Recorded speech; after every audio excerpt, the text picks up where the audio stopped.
24 hours ago, the planets were in alignment. Parts of Europe saw the sun disappear for a few minutes. And then the sun returned, and the planets unaligned, but we are still here. Yes, indeedy, boys and girls, ladies and gentlemen. Good morning, Paul Ihander with you. Max Goren is back as well. Thank you once again for making us part of your daily habit. Make it a habit, folks. I promise you, it will be worth it. So let's start with the Carolina Panthers, who are 48 hours away from playing their, I guess, first real preseason game. There's a lot of people that don't count the Hall of Fame game as a real game. Literally, the name game is in the title, so I don't understand that. Haynes King would also beg to differ because he's out with a hamstring injury. I think he felt that he got hurt during a game.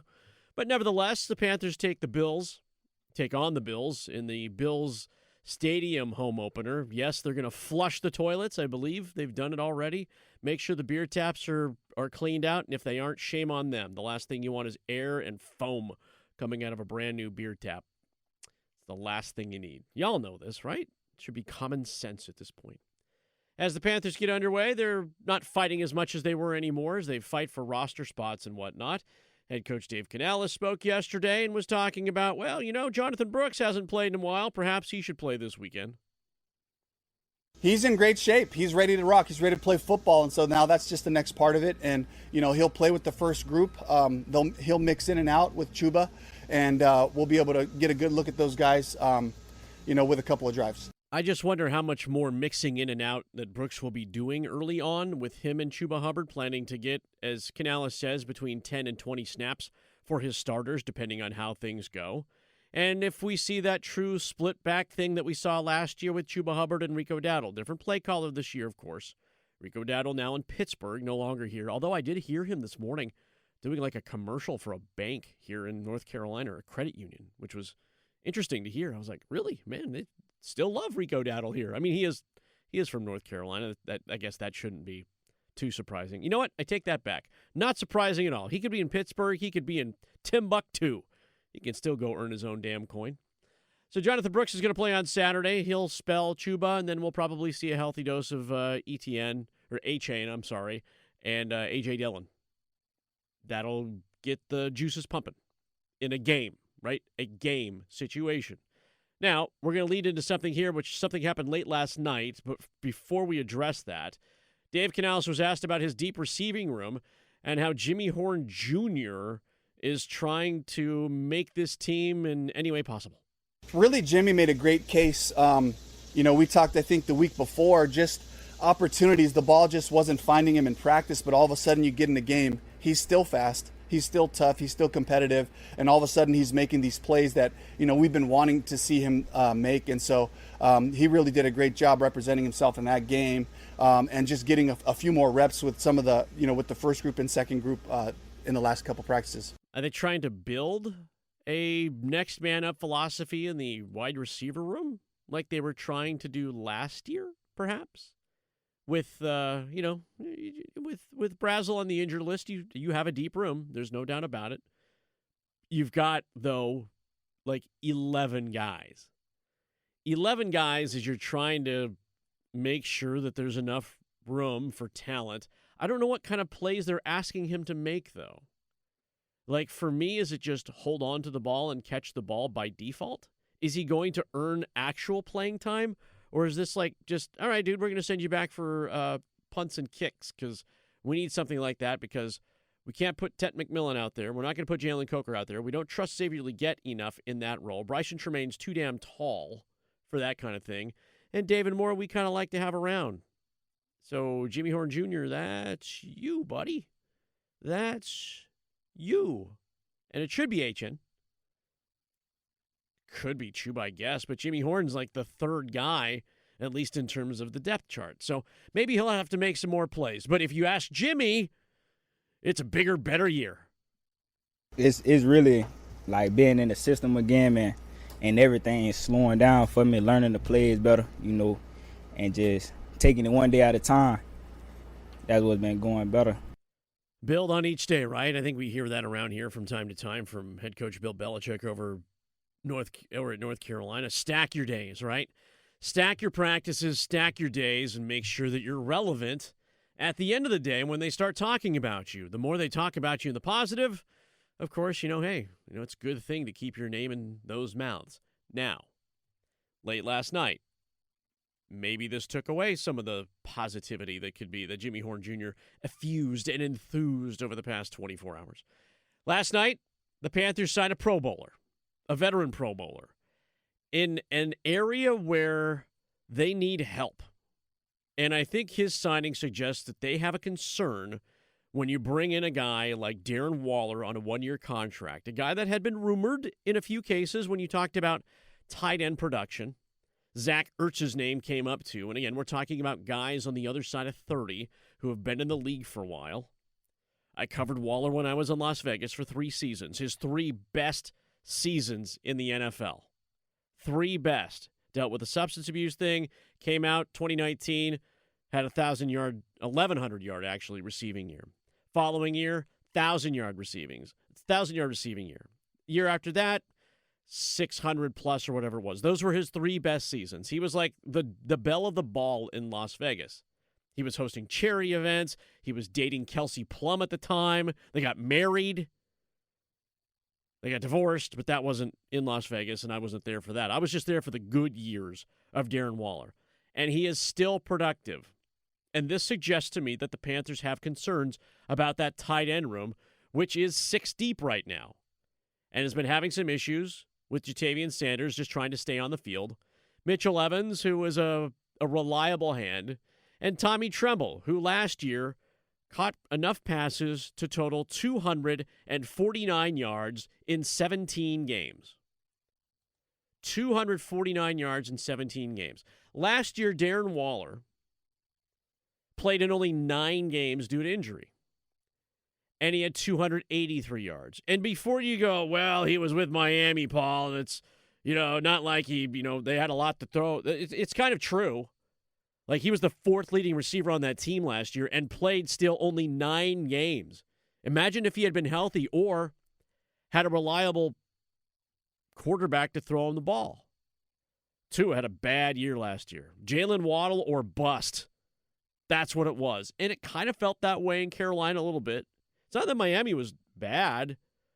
They just couldn't get anything going due to injuries and whatever it was. They were 7-10. I mean, just don't kid yourselves. That was 1 fewer win than the Panthers had. But you're looking for production. You're going to get it out of Waller. He's a big frame. He's been around the league for a while. And it's one of the few times that you've seen Carolina kind of go, yeah, we probably have ignored this one a little bit too long, and we didn't quite get what we needed out of the guys that we've tried to, replace production with. The Carolina Panthers haven't had a 500-yard receiving tight end since Greg Olsen. In 2019, 500 yards out of the position. This is not like saying Tommy Tremble's a bad NFL football player. He is not a bad NFL football player. This is not saying Mitchell Evans is a bad NFL football player. He is not a bad NFL football player. And the same way with Jatavian Sanders when he gets on the field. He is not a bad football player. He got some passes in the Hall of Fame game and did what he could with it, with Kenny Pickett throwing the ball to him and Haynes King throwing the ball around as well. They're not bad NFL players. They're just not NFL players that give you the production out of a position that requires production. And when you look at a guy like Bryce Young, who has to throw outside more and more and more, and now that he is an elite receiver in Tedros McMillan, he's going to draw a lot more coverage. And so do you trust Jalen Coker to make catches? Yeah. Do you trust Xavier Legette to make catches? Jury's out on that one. So I need someone I can throw the ball to. I need someone I can throw the ball to in that little clutch situation. And a guy that's bigger, a guy that can certainly stretch the field when healthy. And so there is a concern. And when you sign a guy like this, maybe it's the last puzzle piece that they needed for Bryce Young. And I say that because they're not going to allow excuses this year for this offense to fail. They can't do it. Yeah. And even for Bryce Young, he would not have any more excuses by not having a productive tight end and someone to throw with reliable hands. Yeah. I like the move to bring in an established tight end. They had, it's like 3 guys that are all youngish, I guess. Maybe Tommy Tremble is a little bit more experienced based on his years of service with the Panthers, but they didn't have like the one kind of go-to guy in terms of a pass-catching tight end. Like real tight end, too. Yeah. Not converted like they did with Jordan Matthews last year. I'll be honest, I wasn't sure if Darren Waller was still playing. I know that he had come out of retirement to play for the Dolphins last year, and actually, he put up okay numbers. He was hurt. He dealt with injuries, which, as a tight end in the NFL at 33, that's going to happen. So hopefully he can stay on the field, but still decently productive for, not necessarily being on the field the whole season and coming off a year where he wasn't playing because he was retired. So he had 6 touchdowns last year. Yeah, hopefully 6. he can be a nice little safety valve for Bryce, as well as a short yardage target that they can use in the red zone, because he's able to put up 6 touchdowns last year on that Dolphins team. Like, he may be able to do some damage if Bryce Young has some confidence in throwing to him. There's not a lot of confidence in the rest of this team when it comes to the tight end position. Sanders played 13 games last season, 190 yards receiving, 1 score. Tremble had 2 scores last year in 17 games. Yeah. 17. And I know Mitchell Evans got used a little bit more sparingly. I'm surprised they can't get more production out of JT Sanders, because he's just such an athletic freak. Ankles, man. You figure you could get some real productive numbers out of that in the passing game. Maybe not as much in the blocking game, because I know he's not as kind of as big, I guess, for a tight end, because he has the speed that you would more see out of a wide receiver, at least for somebody of his size. But maybe Darren Waller can provide the best of both worlds: good run blocking, pass blocking, as well as being a decent pass catcher as well. I know we speak to a wide range of NFL fans that are listening, and I get it. Everybody's from somewhere else. Not everybody's a Panthers fan. We talk about the Panthers a bit because it's the team around here, and that's kind of what you deserve. Totally get it. Last year, you might remember that the Panthers brought in Hunter Renfrow. Hunter Renfrow, another former Raider of all things. Again, I remember my time with Hunter Renfrow. Third and Renfrow. That's what it was. And in a 30-year-old Hunter Renfrow, he managed to get into a few games, put up some stats, but never could catch on. Like, he could have been that veteran presence in the lineup, and it just never worked out. And he was battling, obviously, health things as he was coming back to the NFL, and it didn't really work out for him. I'm hoping that this isn't the same situation, and Panthers fans should be thinking the same thing. That when you bring in Darren Waller to this team, that it turns out to be more of a vintage Darren Waller than you get more of an end-of-the-career Darren Waller.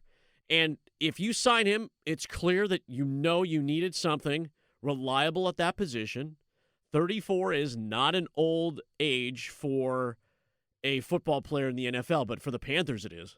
Wow, the statistic about having, I believe he's the third guy over the age of 30 on this roster that isn't a specialist. This is an actual position, and for me, an actual position of need.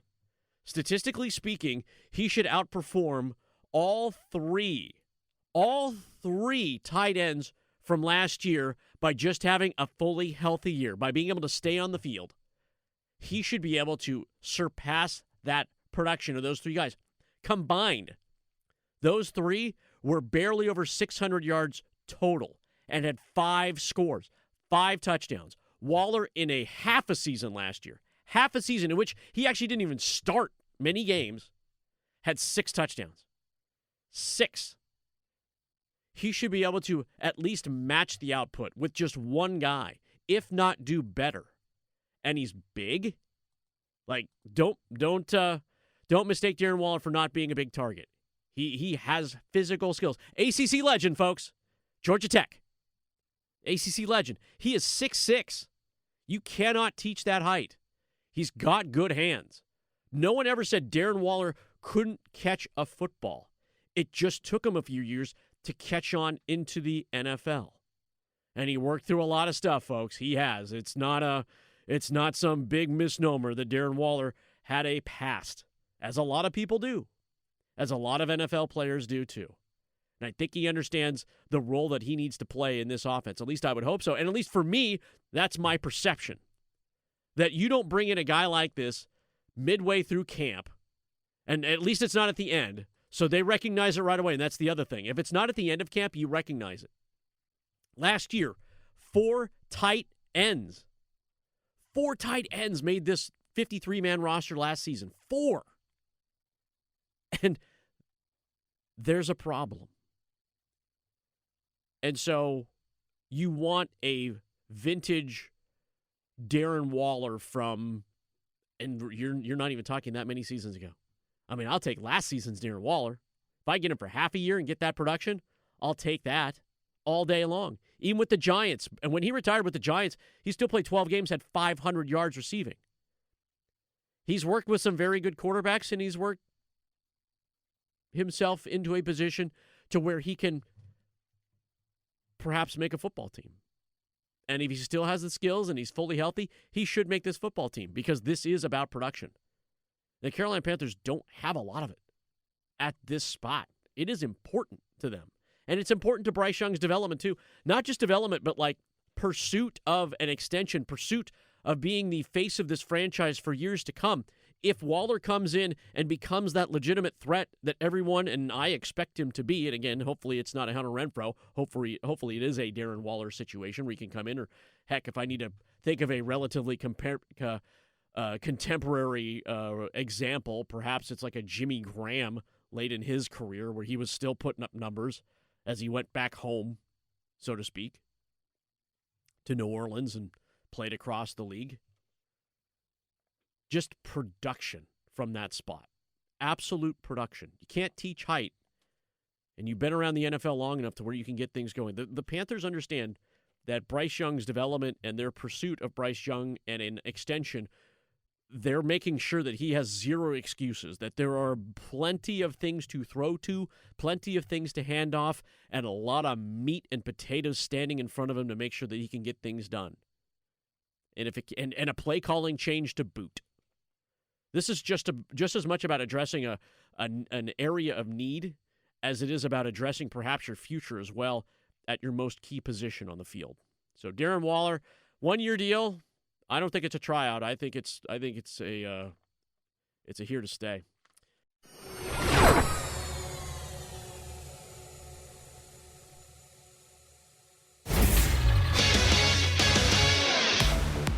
I'm Max Goren with 3 things you need to know right now from 99.9 The Fan. The Carolina Panthers and free agent tight end Darren Waller reportedly agreed to terms last night on a 1-year deal to bring the veteran playmaker to Charlotte. Waller came out of a 1-year retirement to join the Miami Dolphins last season, catching 24 passes for 283 yards and 6 touchdowns. 2017 NBA Most Valuable Player Russell Westbrook announced his retirement yesterday. Westbrook played 18 seasons in his NBA career, earning 9 All-NBA selections and 2 scoring titles, while producing the most triple-doubles in league history. The Durham Bulls will look to stop their current 3-game slide tonight at the DBAP against the Memphis Redbirds, where it's Dollar Dog Night. Bulls coverage is available on 620 AM Buzz Sports Radio, 99.9 FM HD2, and WRAL News Plus, with first pitch scheduled for 6:45 p.m. For all the latest news on your favorite teams, download the 99.9 The Fan app or visit 999thefan.com.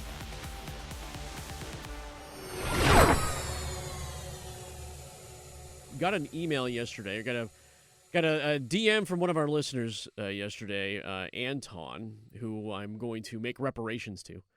I had mentioned yesterday during an interview with Corey Smith of Pack Power 247, where we were talking about the Wolf Pack and practices, and my last question to him was about spilling coffee in the car. Well, apparently Anton spilled coffee in the car at the exact moment I mentioned, have you ever spilled coffee in your car?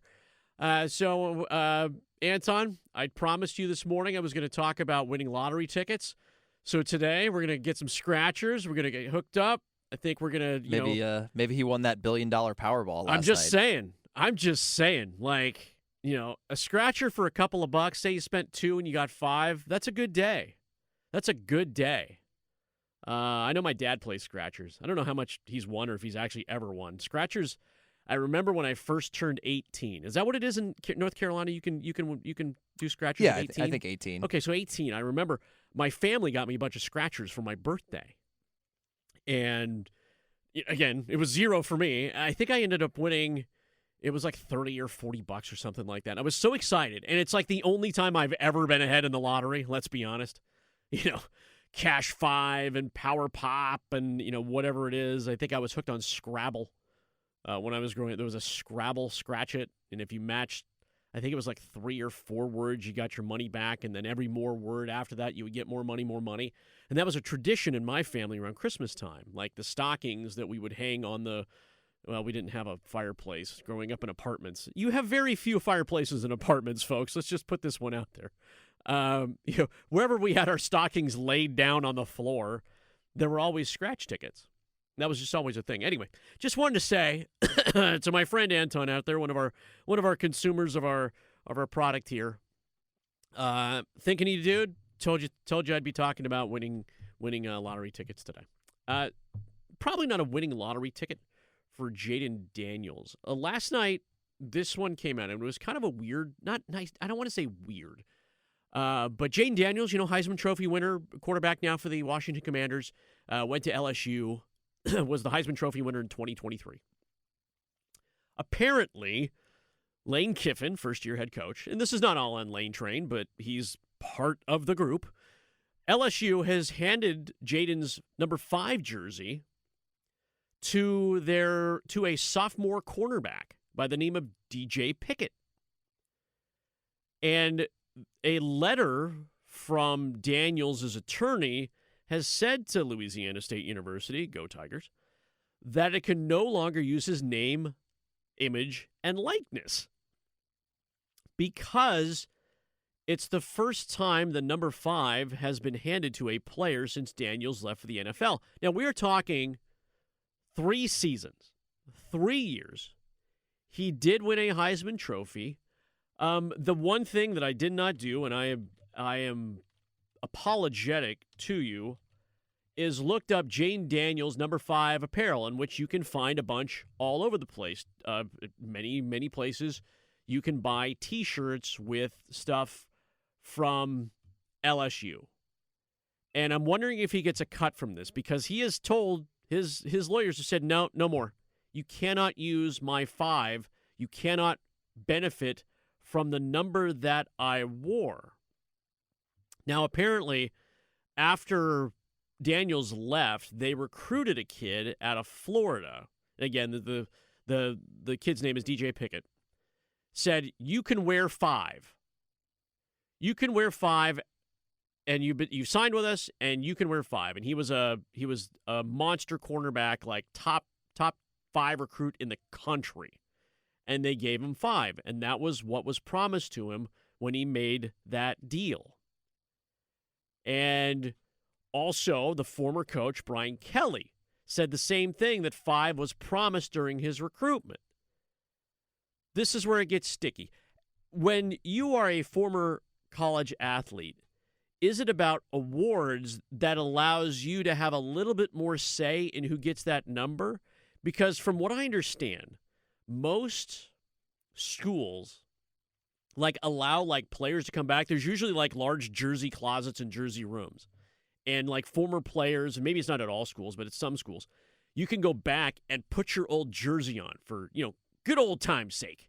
You come back for an alumni game or come back for a weekend or whatever it is, and you go to the trainer because you probably have a relationship with them or whatever it is, and they go, hey, I'd like to put my jersey on. I'd like to see what's going on. And there are other players who have usually worn that jersey. If the jersey has not been retired, this is the dilemma here that I think Daniels is trying to bring up. Listen, man, I want a Heisman Trophy for y'all. I'm you guys made money on this. And yes, I'm making money too, but my legacy still lives on. And now that you've handed it to somebody else who can kind of maybe, if they don't live up to the expectation, take that shine off, that why would you even think about doing that right now, knowing that you can still make money on this? And yes, I do get a little bit of a cut. Because I did a quick Google search. You can buy Jayden Daniels stuff from official LSU sites. They still sell these things, not just on wholesalers, but pretty much everywhere to celebrate the fact that he was at LSU. And I'm just going straight to the big dog right now when it comes to that stuff, Fanatics. You can buy it today, a replica jersey for more than $100. And he's like, man, you guys are like, I don't think that's right.